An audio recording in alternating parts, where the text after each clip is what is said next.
Pemirsa, agresi Amerika Serikat ke Iran tak hanya mengakibatkan banyak korban, tapi juga menelan biaya yang fantastis. Pejabat Pentagon mengungkap total pengeluaran Amerika Serikat dalam agresinya ke Iran menembus 25 miliar dolar Amerika Serikat atau setara 431 triliun rupiah. Anggaran militer Amerika Serikat terkuras habis akibat agresinya ke Iran. Di tengah perdebatan sengit di Kongres soal efektivitas dan tujuan perang Amerika Serikat, pejabat keuangan Pentagon, Josh Hurst III ini menyebut bahwa biaya perang sejauh ini telah menembus 25 miliar dolar Amerika Serikat. Sebagian besar anggaran terserap untuk persenjataan, namun operasi militer dan penggantian alat tempur juga menyumbang pengeluaran yang besar. Pentagon menyatakan akan mengajukan tambahan anggaran ke Kongres setelah seluruh biaya agresi dihitung secara menyeluruh. Di sisi lain, Menteri Perang Amerika Serikat Pete Hegseth mempertahankan keputusan perang di hadapan para legislator.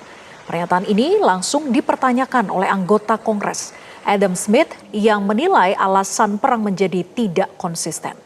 Smith bahkan menyebut perang ini justru membawa Amerika kembali ke titik yang sama seperti sebelum konflik dimulai. Thank you for that question. So approximately at this day, we're spending about $25 billion on Operation Epic Fury. Most of that is munitions. There's part of that is obviously O&M and equipment replacement. We will formulate a supplemental through the White House that will come to Congress once we have a full assessment of the cost of the conflict. Sure. So you're saying the full cost at this point is $25 billion? Yeah, that's our estimate for the cost. Okay. What are we going to do now? President Trump has been clear-eyed, from the killing of Qasem Soleimani to the pulling out of the Iran deal to Midnight Hammer and now to this effort to recognize that you have to stare down this kind of enemy who's hell-bent on getting a nuclear weapon and get them to a point where they're at the table giving it up in a way that so they never have it. Pemerintahan Presiden Donald Trump menghadapi batas waktu tengah malam yang semakin dekat untuk mendapatkan otorisasi Kongres untuk agresi ke Iran. Namun Trump diragukan akan mematuhi persyaratan penghentian agresinya ke Iran. Berdasarkan Undang-Undang Perang Amerika Serikat yang memberikan kewenangan terbatas bagi Presiden untuk melibatkan negara dalam perang, Trump memiliki tenggat waktu sampai 1 Mei untuk meminta persetujuan Kongres guna melanjutkan agresi ke Iran. Trump bisa melanjutkan perang jika Kongres memberikan perpanjangan selama 30 hari atau mengesahkan otorisasi untuk komitmen yang lebih lama. Namun pakar hubungan internasional Teguh Reza Shah menilai bahwa Kongres itu belum tentu bisa berhasil memaksa Presiden Trump mematuhi persyaratan penghentian agresinya ke Iran. Ditambah lagi, Trump kerap disorot memiliki ketidakstabilan emosi.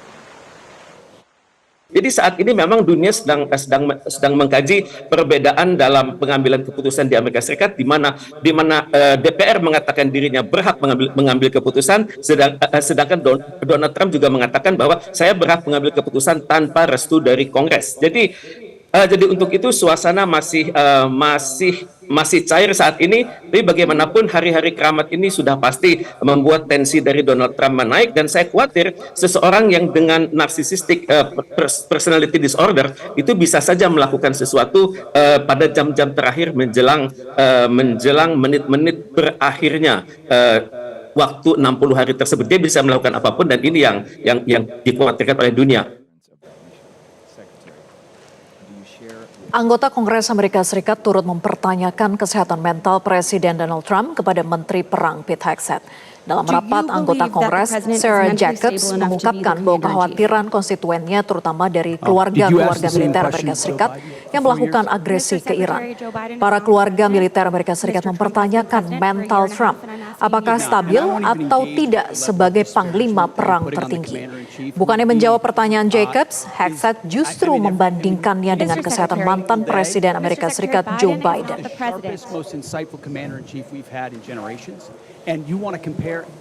Do you believe that the president is mentally stable enough to be the commander-in-chief? Did you ask the same question of Joe Biden for 4 years? Mr. Secretary, Joe Biden is not the president. Mr. Trump has been president for a year and a half, and I'm asking you right now. And I won't even engage with the level of disparagement that you're putting on the commander-in-chief, who indeed is meeting Mr. with him Secretary. every single day. Mr. Secretary, Biden is He's not the president. sharpest, most insightful commander in chief we've had in generations.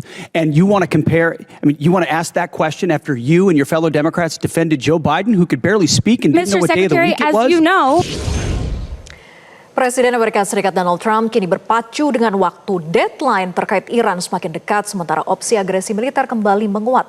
Di tengah tekanan diplomasi dan eskalasi konflik, akankah Trump memilih jalan agresi kembali atau justru menahan diri di detik-detik terakhir? Kita akan membahasnya bersama dengan Faisal Assegaf, pengamat Timur Tengah, dan Anton Ali Abbas, analis militer. Selamat sore Pak Anton dan juga Pak Faisal.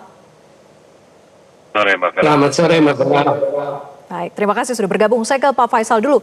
Pak Faisal, tenggat waktu agresi itu 60 hari. Hari ini berakhir 1 Mei. Sebelumnya Kongres Amerika Serikat cukup keras mencecar Menteri Pertahanan Pete Hegseth terkait dengan perang hingga nuklir Iran. Bagaimana Anda memprediksi dinamika dan juga keputusan Kongres? Apakah Kongres bisa membuat Trump mematuhi persyaratan penghentian perang atau justru sebaliknya? Ya, sesuai resolusi kekuasaan perang Amerika Serikat itu setelah 60 hari Presiden Donald Trump diberi waktu 48 jam untuk melapor kepada Kongres atau akan dipanggil Kongres untuk memberikan alasan atau menjelaskan kenapa Amerika harus berperang melawan Iran. Artinya Amerika ikut bersama Israel berperang melawan Iran. Ini yang akan dimintai pertanggungjawaban oleh Kongres. Nah, itu akan kita lihat apakah memang Kongres akan menyetujui untuk melanjutkan perang atau meminta perang dihentikan. Kalau misalkan Kongres sepakat perang harus dihentikan, artinya Trump harus menarik semua pasukannya termasuk 3 kapal induk yang sudah ada di Timur Tengah, USS Abraham Lincoln, Gerald Ford, dan George H. Walker Bush. Jadi harus menarik semua pasukannya kalau memang Kongres tidak setuju itu. Kemudian kedua, kalau memang Kongres tidak setuju, artinya tambahan 200 miliar dolar yang diminta oleh Pentagon atau Departemen Perang Amerika Serikat, ya itu tidak akan disetujui. Sampai sekarang pun memang belum disetujui oleh Kongres mengenai permintaan dana. Artinya Trump memang ada niat, pemerintahan Trump ini ada niat untuk memperpanjang perang dengan Iran. Jadi memang inilah yang seperti dilaporkan senator dari Partai Demokrat bahwa ya orang mempertanyakan Trump ini mentalnya sehat nggak sih sebagai seorang presiden, sebagai seorang angkatan bersenjata. Itu yang akan yang dipertanyakan oleh masyarakat atau rakyat Amerika, karena kita tahu mayoritas rakyat Amerika tidak setuju Amerika berperang dengan Iran. Bahkan dalam laporan terakhir itu sendiri, berbagai survei itu kepuasan rakyat Amerika terhadap Trump sudah 20-an%, artinya sangat jauh. Dan ini tentu saja bukan hanya Trump yang terancam, tapi juga popularitas Partai Republik menjelang pemilihan setelah November tahun ini.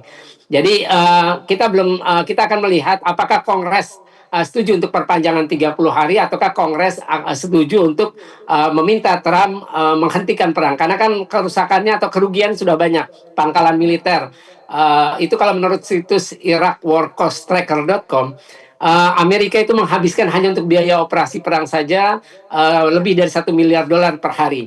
Terakhir itu CBS melaporkan menurut para pejabat Amerika itu biaya perang sudah 50 miliar dolar yang dihabiskan oleh Amerika. Ini belum termasuk kerugian-kerugian. Pangkalan militer sudah rusak, terus sistem komunikasi satelit, terus radar, dan sistem pertahanan udara. Apalagi peluru-peluru kendali seperti THAAD, Patriot, Tomahawk, terus juga peluru kendali presisinya Amerika Serikat sudah berkurang menurut CSIS, Center for Strategic and International Studies, itu berkurang antara 40-50%. Artinya kalau perang diperpanjang, cadangan peluru kendali Amerika akan semakin menyusut di bawah 40%. Ya, dengan kondisi tadi biaya yang besar, tekanan masyarakat Amerika Serikat juga, apakah Anda optimis bahwa prediksinya Kongres ini akan menyetujui perang itu akan dilanjutkan? Ya ini kalau kita lihat dalam voting sebelumnya untuk resolusi perang itu sendiri, kekuasaan presiden perang itu Demokrat kalah, Kongres kalah pihak yang anti perang dengan Iran itu kalah 1 suara, dan itu disebabkan oleh anggota Kongres dari Partai Demokrat. Jadi bisa saja ya kejadian sebelumnya terulang, atau bisa sebaliknya Kongres setuju untuk menghentikan perang karena efeknya sudah sangat merugikan rakyat Amerika Serikat. Harga bensin juga udah $4 per galon, dan itu bisa mempengaruhi harga barang dan jasa di Amerika Serikat. Apalagi perang ini malah makin mengubur pamor Amerika Serikat sebagai negara superpower di dunia. Ini tentu saja menguntungkan Rusia dengan Cina. Ternyata berperang dengan Iran saja yang sudah coba Amerika bersama sekutunya di Eropa lemahkan dengan sanksi ekonomi maupun militer, ternyata Amerika tidak bisa menang melawan Iran. Saya ke Pak Anton. Pak Anton, dengan anggaran Amerika Serikat yang sudah terkuras habis, kemudian juga dengan tekanan dari masyarakat Amerika Serikat sendiri, begitu, dengan keputusan Trump untuk melakukan agresi ke Iran, apakah Kongres ini akan terjadi dinamika yang sangat sulit begitu ya untuk bisa menentukan perang ini akan dilanjutkan ataukah tidak, atau Trump mengambil karena kan masih ada peluang waktu untuk tambahan 30 hari, ataukah itu yang akan dimanfaatkan oleh Trump? Pertama kan sebenarnya kalau kita melihat argumen Menteri Perang Pete Hegseth kemarin, itu dia bilang bahwa ketika kita bicara tentang deadline 60 hari, semestinya itu tidak apply, tidak bisa diterapkan untuk 1 Mei ini. Kenapa? Karena saat ini kondisi sedang gencatan senjata. Gencatan senjata sudah lebih dari 2 pekan. Semestinya hitungan 2 pekan itu harus dihitung. Itu alasan mereka. Jadi tidak tepat pada hari ini, itu satu. Kedua kan sebenarnya juga ada argumen bantahan juga dari pihak mereka ketika bicara tentang soal kekuasaan perang tadi, bahwa mereka bilang gitu. Jadi dari kubunya Trump bilang bahwa Trump menyelenggarakan serangan kepada Iran ini tidak dalam konteks dia sebagai presiden, tapi sebagai commander in chief. Dia bilang ini kan jadi menarik bahwa nanti kemungkinan akan ada lagi perlawanan yang dilakukan, perlawanan politik yang dilakukan oleh pihak Trump dalam hal ini, walaupun juga Demokrat juga berencana untuk melakukan gugatan hukum untuk mempertanyakan keabsahan ini. Itu satu. Kedua, saya pikir nanti dinamikanya akan menjadi menarik, apakah kalau misalnya ketika bicara tentang voting, apakah nanti votingnya adalah setuju untuk menghentikan atau kemudian setuju untuk memberikan tambahan waktu 30 hari. Dugaan saya kalau melihat gelagat ini adalah memperpanjang 30 hari gitu. Jadi dugaan saya seperti itu. Kenapa? Karena satu, ya harus dipahami bahwa kondisi Kongres saat ini itu tetap dikuasai oleh Republik, itu satu. Kedua, kalau misalnya bisa tentang tekanan publik jauh lebih besar, saya pikir kalau kita bandingkan pada tahun 2003 misalnya, tekanan publik kala itu menolak perang terhadap Irak itu jauh lebih besar daripada ini gitu. Walaupun kita memang harus pahami ketika kita bicara tentang perang hari ini, walaupun juga konteksnya adalah perang ekonomi, itu kan bicara pada 3 M. M yang pertama adalah munisi, M kedua adalah market, dan M ketiga adalah midterm election gitu. Jadi ini kan menjadi menarik bahwa 3 ini yang kemudian menjadi kalkulasi yang paling penting ketika kita bicara apakah misalnya Trump akan melanjutkan gitu ya atau seperti apa gitu. Karena dengan gelagat Trump dengan indikasi pernyataan lalu juga apa yang dia lakukan, tetap mempertahankan keberadaan 3 kapal induk, lalu tetap mempertahankan misalnya blokade dan lain-lain, itu menunjukkan bahwa dia masih ingin stay di sana.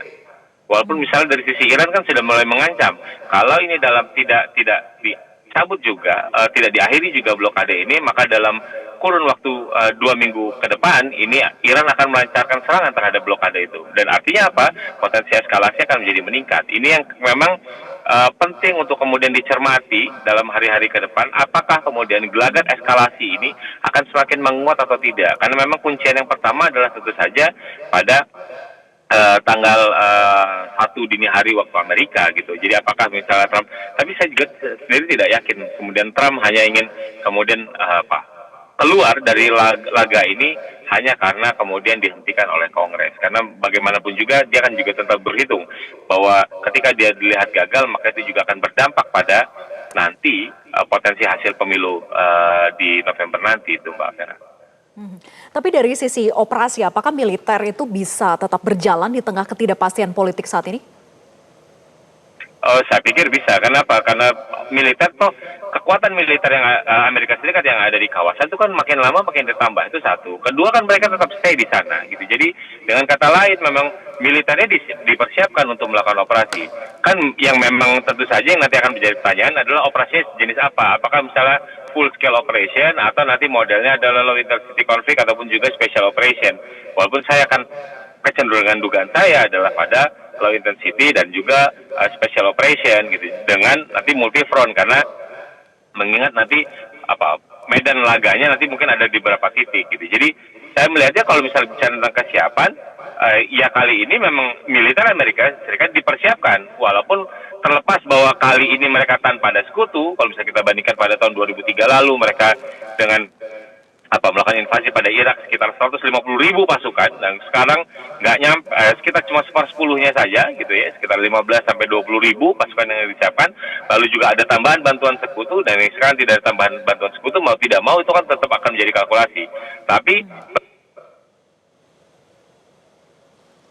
ketika kita bicara tentang blokade gitu, maka kemudian blokade itu ternyata ikut sedikit banyak mempengaruhi perekonomian Iran. Itulah kenapa kemudian respon dari pemerintah Iran adalah diselesaikan, dihentikan hingga atau mereka akan mulai lagi eskalasi. Itu Mbak Vera.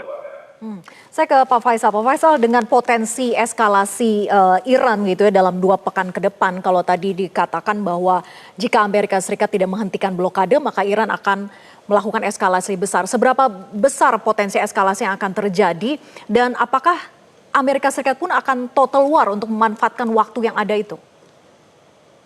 Ya, memang dalam pesan tertulisnya pemimpin tertinggi Iran Mujtaba Khamenei kemarin, bahwa Mujtaba memang bilang akan ada rezim baru di Selat Hormuz. Ini sudah dibuktikan dengan disahkannya undang-undang penerapan bea lintas Selat Hormuz, dan itu sudah diakui oleh Wakil Ketua Parlemen Iran Hamid Reza Haji Babai, mengakui bahwa mereka sudah menerima pendapatan pertama dari penerapan bea lintas Selat Hormuz. Nah, dengan pernyataan Mujtaba artinya rezim yang sekarang sedang berlangsung di tengah perang akan terus berlangsung sampai kapanpun. Nah, yang kedua yang menarik poin dari pernyataan Mujtaba kemarin adalah bahwa Iran ingin Timur Tengah tanpa Amerika.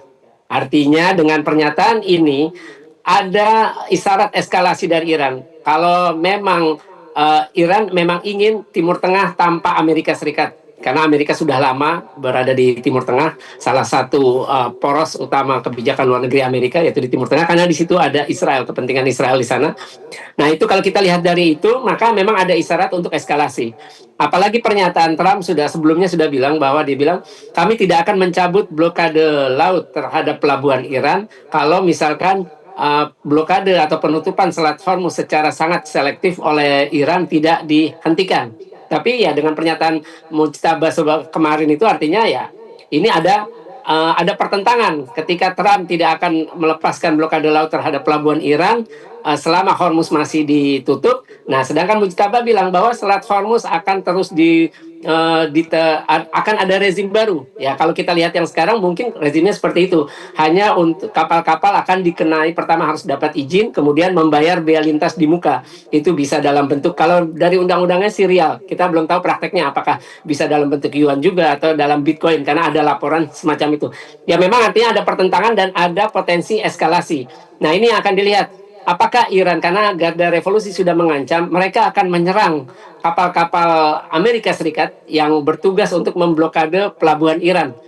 Kalau memang kita akan melihat apakah Iran duluan yang akan menyerang atau Amerika duluan yang akan menyerang, dalam hal ini Trump untuk memanfaatkan peluang waktu sebelum habis masa tenggat 60 hari. Jadi memang potensi itu sangat ada, bisa dilakukan oleh Iran dulu ataupun oleh Trump dulu dengan memanfaatkan situasi ini. Jadi memang potensi eskalasi masih sangat terbuka karena Iran sudah melalui Mujtaba, karena memang Mujtaba itu adalah pemegang keputusan akhir dalam sistem politik Iran sebagai pemimpin tertinggi. Kalau Selat Hormuz tetap dibiarkan seperti sekarang, seperti kata Mujtaba isyaratnya, dan juga Timur Tengah tanpa Amerika, artinya ada peluang Iran untuk terus bereskalasi atau berperang. Karena memang tidak pernah ada kata negosiasi atau kata gencatan senjata dari Mujtaba. Nah, itu kuncinya. Nah, dari Trump sendiri ya tidak akan mencabut blokade laut terhadap pelabuhan Iran selama Hormuz masih ditutup oleh Iran. Saya ke Pak Anton usai jeda, jika Kongres tidak memberi izin, apa opsi militer yang masih berpotensi diambil oleh Trump tanpa melanggar hukum? Dijawab nanti. Tetap bersama kami.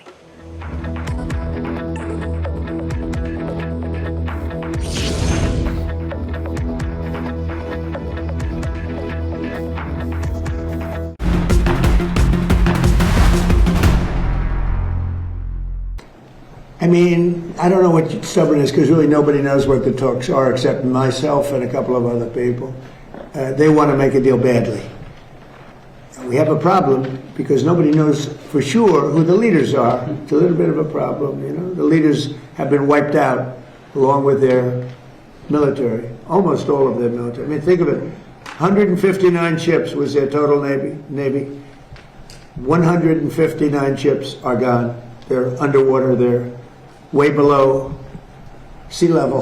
Sea level is big difference. Pretty deep waters over there too. So I don't know that we need it. We might need it. Kita lanjutkan diskusi, Pak Anton. Jika Kongres itu tidak memberi izin, apa kemudian opsi militer yang masih berpotensi diambil oleh Trump tanpa melanggar hukum?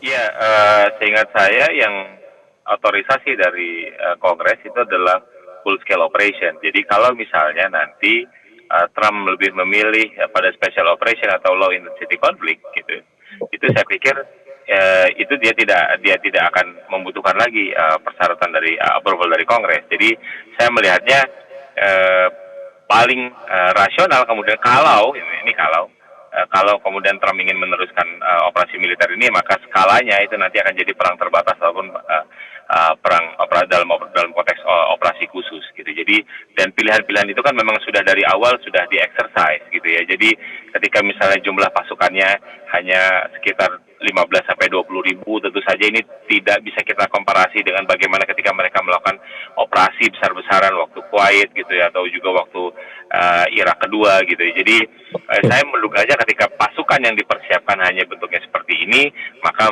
sangat mungkin itu kemudian yang dilakukan adalah modelnya adalah perang-perang terbatas ataupun operasi khusus, Pak. Jadi tanpa ada approval Kongres dia akan tetap bisa berjalan, dan itu kan sebenarnya juga dilakukan oleh pemerintah-pemerintah sebelumnya ketika mereka hanya melakukan operasi-operasi khusus atau perang-perang terbatas, gitu, Mbak.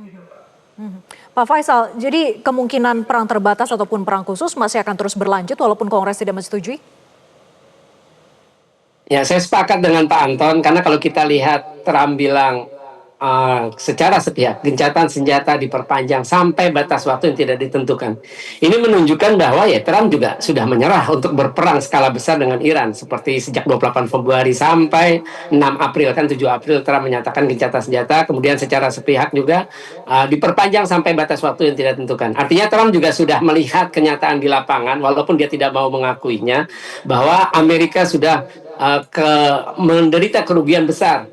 Kalau New York Times bilang 13 dari 19 pangkalan militer rusak berat, dan itu juga dibenarkan oleh NBC News bahwa hanya untuk reparasi saja infrastruktur pangkalan itu butuh lebih dari 5 miliar dolar. Belum lagi laporan CSIS 40-50% peluru kendali Amerika dari 100% cadangannya sudah 40-50% dihabiskan hanya dalam 60 hari perang melawan Iran ini sendiri. Jadi memang benar akan ada operasi terbatas, dan itu juga sudah coba dilakukan oleh Amerika bulan ini sebelumnya ketika pasukan khusus Amerika mencoba mencuri uranium di Isfahan dengan dalih menyelamatkan pilot WSO yang F-35 yang ditembak jatuh oleh Iran. Dan itu pun ternyata operasi itu pun gagal. Jadi kalau memang mau ada pilihan operasi khusus, ya itu akan dilakukan oleh Amerika. Tapi kalau saya kira perang skala besar ya itu tidak mungkin, karena Trump sudah menyadari. Seperti klaim Trump menghabiskan, melenyapkan atau menghancurkan 159 kapal angkatan laut Iran. Itu kan jumlah yang sangat besar. Kalau memang bisa itu, kenapa Amerika tidak berani menerjunkan angkatan lautnya atau kapal perangnya untuk membuka paksa Selat Hormuz? Artinya memang Trump walaupun dia tidak mau mengakui, dia sadar ternyata dia sudah rugi besar berperang dengan Iran selama 60 hari terakhir. Kalau tekanan dari Demokrat dan mulai goyahnya juga Republikan, seberapa besar kemudian ini bisa mempengaruhi posisi tawar Trump terhadap Iran? Walaupun tadi kita simak bersama ya begitu bahwa klaim Trump, Iran itu sangat ingin mencapai kesepakatan. Tapi kan lagi-lagi ini Trump, versi Trump. Pak Faisal. Ya, Iran sudah membuktikan dari awal, serangan dibalas serangan, ancaman dibalas ancaman, tuntutan dibalas tuntutan. Itu kan sudah kelihatan, 15 tuntutan Amerika dibalas 10 tuntutan Iran. Dan itu Iran tidak mau berkompromi untuk tuntutan-tuntutan yang memang menjadi hak-hak rakyat Iran. Apalagi pernyataan dari Mujtaba yang terakhir kemarin. Pernyataan pertama itu yang sangat penting, 2 poinnya adalah yang sekarang diteruskan dengan pernyataan kedua secara tertulis. Pernyataan yang pentingnya adalah pertama, lanjutkan perang untuk membalas darah para syuhada. Itu di pernyataan itu dikeluarkan 4 hari setelah Mujtaba terpilih sebagai pemimpin tertinggi Iran yang baru, yang ketiga di Iran. Terus kemudian juga lanjutkan penutupan Selat Hormuz. Dan ini sampai sekarang dilanjutkan. Dan dalam pernyataan kedua adalah bahwa Iran ingin Timur Tengah tanpa Amerika. Nah, ini kan sangat membahayakan untuk pertama negara-negara Arab Teluk yang sifatnya monarki. Di situ ada bibit-bibit untuk pemberontakan atau gerakan revolusi rakyat yang memang ya di mana-mana monarki itu sifatnya diktator. Ya mereka tidak ingin rakyat itu di mana-mana tidak ingin diktator.